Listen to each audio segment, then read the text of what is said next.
Assalamualaikum warahmatullahi wabarakatuh. Kelompok 1 akan mempresentasikan hasil diskusi kami mengenai perkembangan manusia dan manfaat psikologi perkembangan peserta didik. Ya, langsung saja saya akan menjelaskan mengenai psikologi itu apa dan psikologi perkembangan peserta didik itu apa.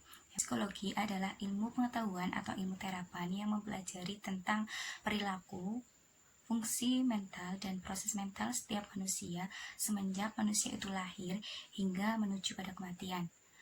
Sedangkan perkembangan adalah perubahan kemampuan atau skill yang dimiliki setiap individu dari ia kecil hingga menuju ia besar, atau dari ia lahir hingga menuju pada kematian.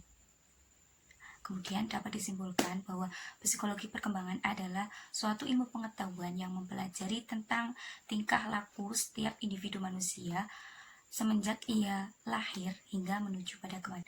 Nah, di sini juga dapat kita simpulkan bahwa psikologi perkembangan peserta didik adalah bidang kajian psikologi perkembangan yang khusus mempelajari aspek-aspek perkembangan manusia semenjak sekolah dasar hingga sekolah menengah. Nah, selanjutnya akan dijelaskan oleh materi selanjutnya. Saya akan menjelaskan manfaat mempelajari psikologi perkembangan peserta didik. Yang pertama, itu dapat membantu kita dalam memberikan respon yang tepat dalam perilaku siswa. Yang kedua, guru dapat memberikan harapan yang realistis terhadap siswa. Yang ketiga, dengan pengetahuan perkembangan ini, kemungkinan para guru dapat memberikan bimbingan belajar yang tepat dan lebih baik lagi terhadap siswa. Yang keempat, dapat membantu guru mengenal perkembangan normal yang sesungguhnya kapan itu dimulai. Yang kelima, dapat membantu guru menjawab pertanyaan-pertanyaan siswa yang berkaitan dengan pola pikir, perasaan, dan perilaku siswa. Yang keenam, dapat membantu kita memahami diri kita sendiri. Terima kasih. Baiklah, selanjutnya saya akan menjelaskan tentang tujuan psikologi perkembangan peserta didik, yang mana tujuan dari psikologi perkembangan peserta didik ini terdapat beberapa poin. Di antaranya yaitu mempelajari karakteristik umum perkembangan peserta didik, baik secara fisik, kognitif, maupun psikososial. Kemudian selanjutnya mempelajari perbedaan-perbedaan pribadi pada tahapan dan masa perkembangan tertentu. Kemudian selanjutnya juga mempelajari penyimpangan tingkah laku individu seperti kenakalan-kenakalan ataupun kelainan-kelainan fungsionalitas inteleknya dan lain sebagainya. Jadi dari beberapa poin tersebut dapat ditarik kesimpulan menurut para pemakalah, tujuan dari psikologi perkembangan peserta didik ini yaitu agar mengetahui dan memahami tingkah laku individu atau peserta didik tersebut itu sesuai atau tidak dengan tingkat usia dan masa perkembangannya, agar kita sebagai pendidik juga dapat memilih dan menyesuaikan bagaimana metode pembelajaran yang sesuai, kemudian materi yang diajarkan, dan strategi yang harus diberikan. Oleh karena itu, kita perlu mempelajari psikologi perkembangan peserta didik. Karena kita sebagai calon guru yang kelak akan menjadi seorang pendidik sekaligus pengajar, maka mempelajari psikologi pendidikan ataupun psikologi perkembangan ini merupakan suatu keharusan karena berkaitan langsung dengan proses perkembangan peserta didiknya gitu. Karena indikator seorang guru dikatakan sebagai guru yang profesional itu ketika ia mampu memahami kondisi siswanya baik secara fisik maupun secara mental. Selanjutnya adalah fase-fase perkembangan. Apa sih yang dimaksud dengan fase-fase perkembangan? Nah, jadi fase-fase perkembangan itu adalah periodisasi rentang perjalanan kehidupan manusia yang ditandai dengan ciri-ciri dan pola tingkah laku tertentu. Berdasarkan penelitian para ahli, terdapat 4 dasar pembagian fase-fase perkembangan. Yang pertama, berdasarkan ciri-ciri biologis. Yang kedua, berdasarkan ciri-ciri psikologis. Yang ketiga, berdasarkan konsep didaktis. Dan yang keempat, berdasarkan konsep tugas perkembangan. Ya, yang pertama adalah fase perkembangan berdasarkan ciri-ciri biologis. Menurut Aristoteles, fase perkembangan berdasarkan ciri-ciri biologis itu terbagi menjadi 3. Yang pertama adalah fase anak kecil atau yang biasa disebut dengan masa bermain.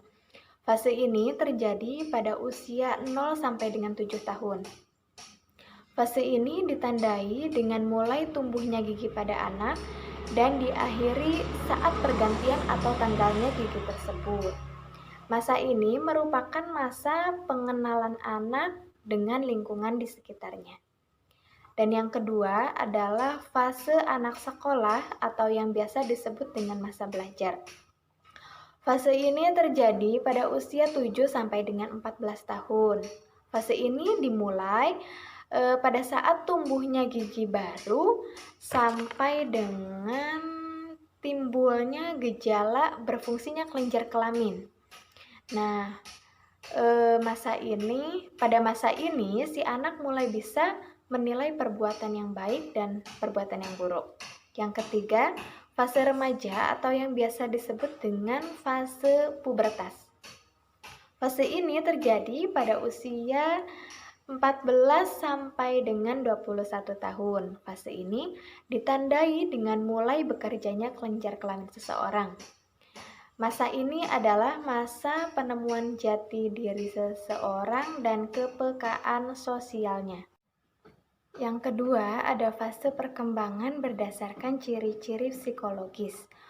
Oswald Koch membagi fase perkembangan ini menjadi 3, yaitu fase anak awal yang terjadi pada usia 0 sampai dengan 3 tahun. Pada akhir fase ini terjadi traits atau sifat keras kepala pertama yang ditandai dengan anak itu mulai membantah atau menentang, yang disebabkan karena mulai timbulnya kesadaran akan kemampuannya untuk berkemauan. Dan yang kedua ada fase keserasian sekolah yang terjadi pada usia 3 sampai dengan 13 tahun.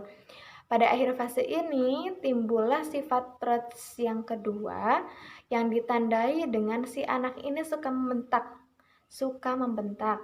Nah, gejala ini merupakan akibat dari kesadaran fisiknya, sifat berpikir yang dia rasa sudah lebih maju, dan keyakinannya yang dianggap benar.